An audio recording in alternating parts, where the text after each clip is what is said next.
안녕하세요. 오늘은 로마서 10장 3절 4절 가지고 그리스도 율법의 마침이라는 제목으로 은혜를 나누겠습니다. 유대인의 문제가 무엇입니까? 로마서 10장 2절에 보면은 저희가 하나님께 열심은 있지만은 지식을 쫓은 것이 아니다라고 했습니다. 모세의 율법을 받았습니다. 유대인들은 성경책을 가지고 있습니다. 성경책만큼 널리 세상에 보급된 책도 없을 것입니다. 이 성경책은 그냥 소장용이 아닙니다. 예수님은 율법 교사들을 어떻게 규정합니까?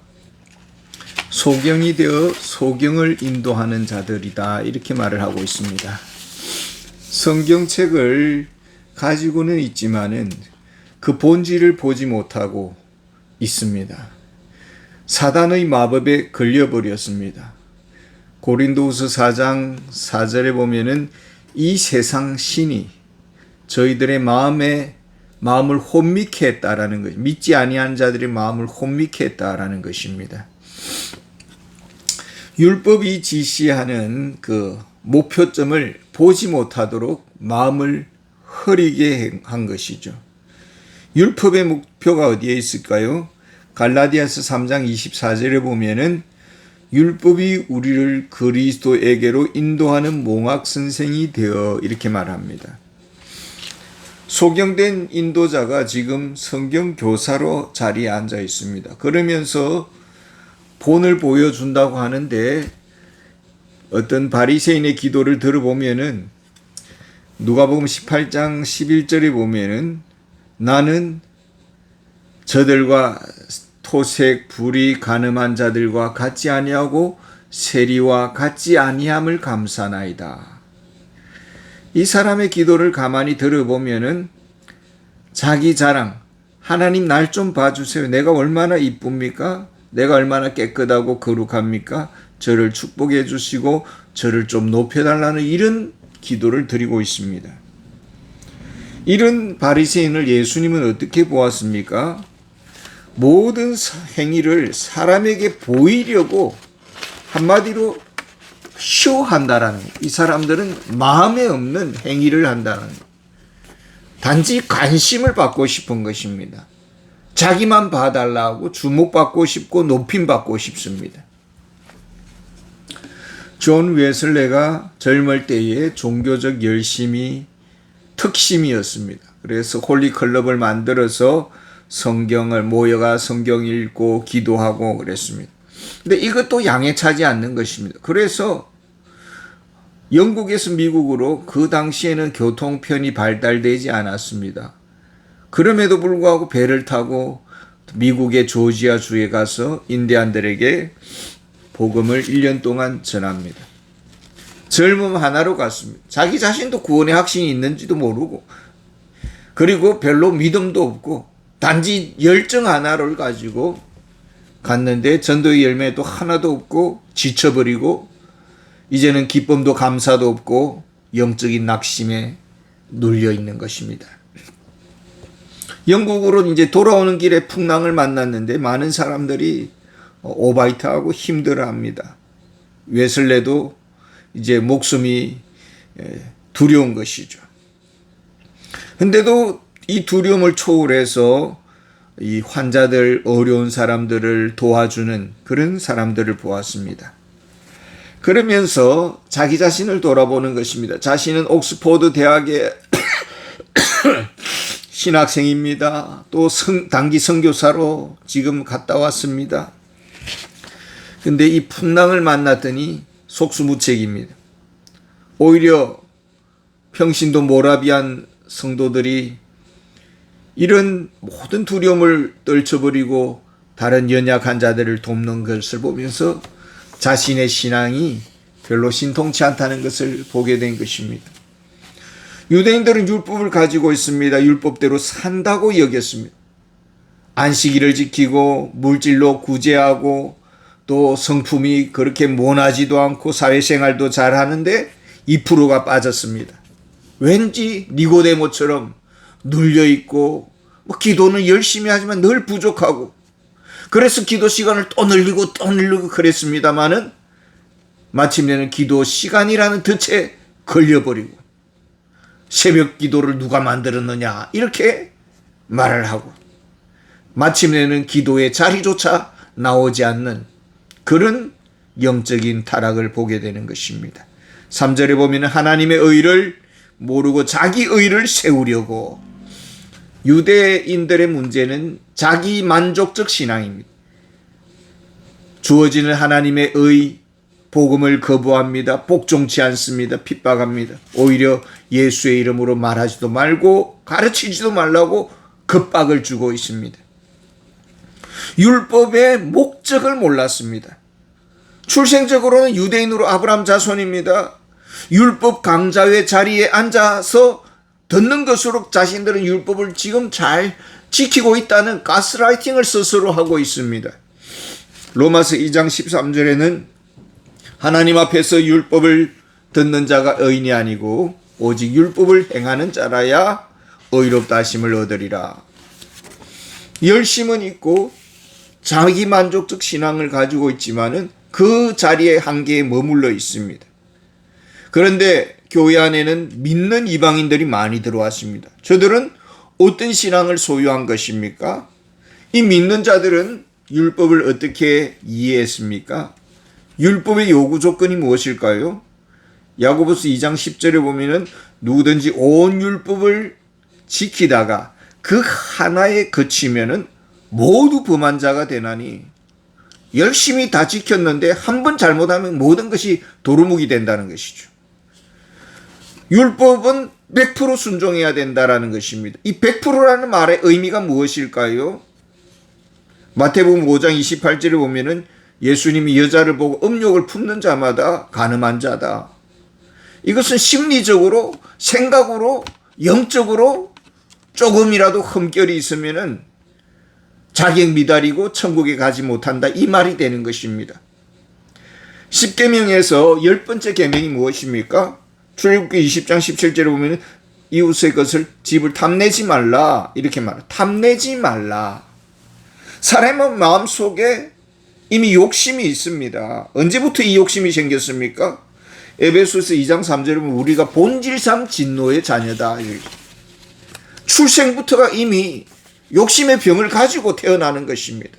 그래서 로마서 3장 9절 10절에 보면 의인은 없나니 하나도 없다라고 했습니다.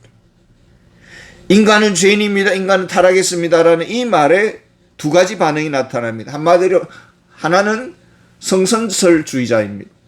내가 왜 죄인이냐? 내가 뭐 잘못했느냐? 내가 얼마나 열심히 살았는데, 내가 얼마나 많이 헌신을 했는데, 나처럼 이렇게 수고한 사람 나와봐라고 해라고.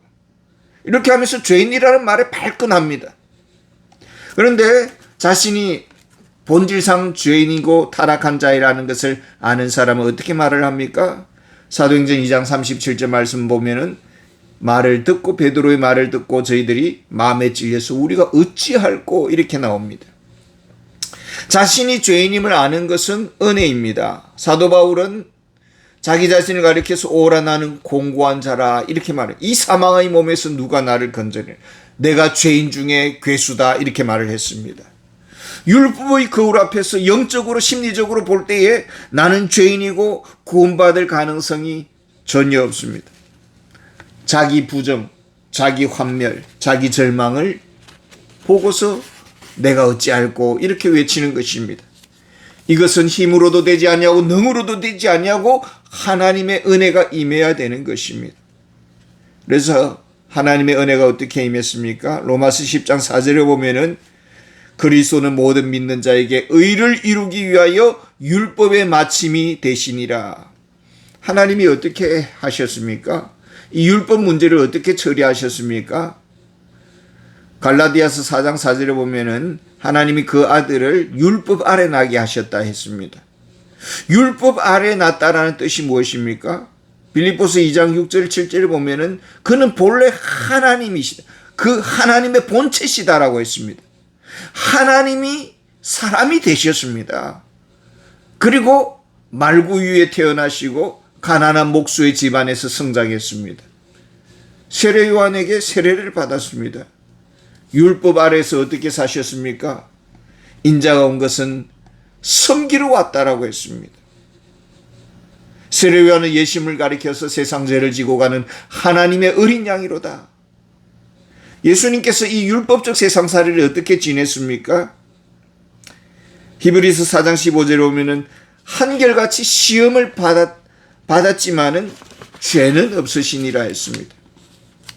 죄가 없다라는 말은 율법 앞에서 한 점 부끄러움이 없는 삶을 살았다라는 것입니다. 예수님은 우리 죄를 어떻게 처리하셨습니까?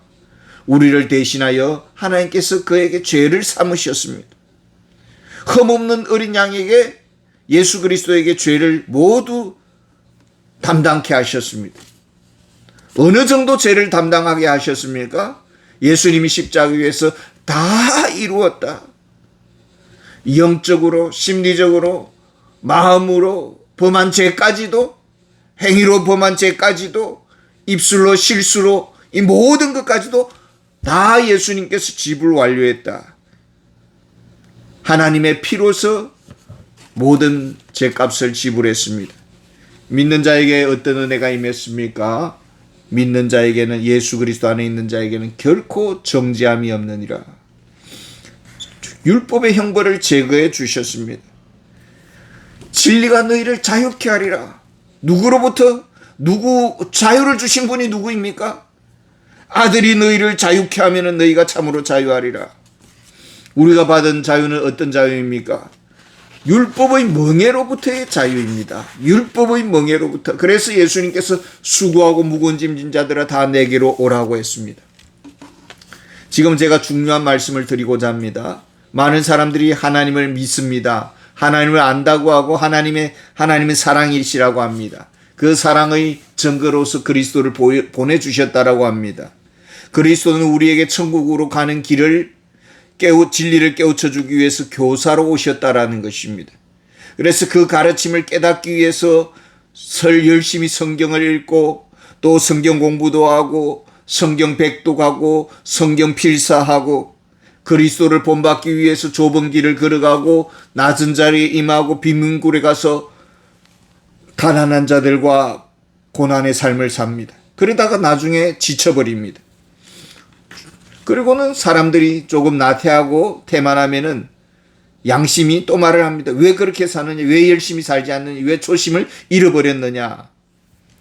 이렇게 반응합니다. 내가 예수인가? 우리가 진작 알았어야 됐습니다.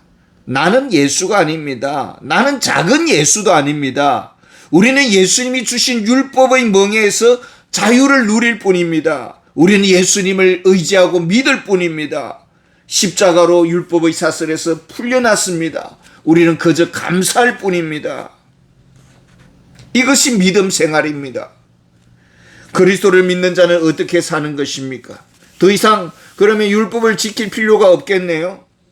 이미 죄 용서 받아왔습니다. 율법과 무관하게 마음대로 거짓말하고 마음대로 살인해도 정죄받지 않습니까? 마태복음 5장 18절에는 천지가 없어지기 전에는 이 세상 끝날까지 율법의 1.1핵이라도 반드시 없어지지 아니한다. 율법은 여전히 남아있다라는 것입니다. 단지 우리 그리스도인에게는 이 율법이라는 것은 하나님의 거룩한 성품을 보여줍니다. 하나님이 우리에게 요구하시는 이 사랑의 삶을 우리에게 요구하고 있는 것입니다. 그렇다면 지금 어떻게 우리는 사랑의 길을 걸어가고 있습니까? 내 힘만 의지하면 우리는 패할 수밖에 없고 물고 먹고 서로 찢고 끝이 없을 것입니다. 두고두고 벼르는 삶을 살 것입니다.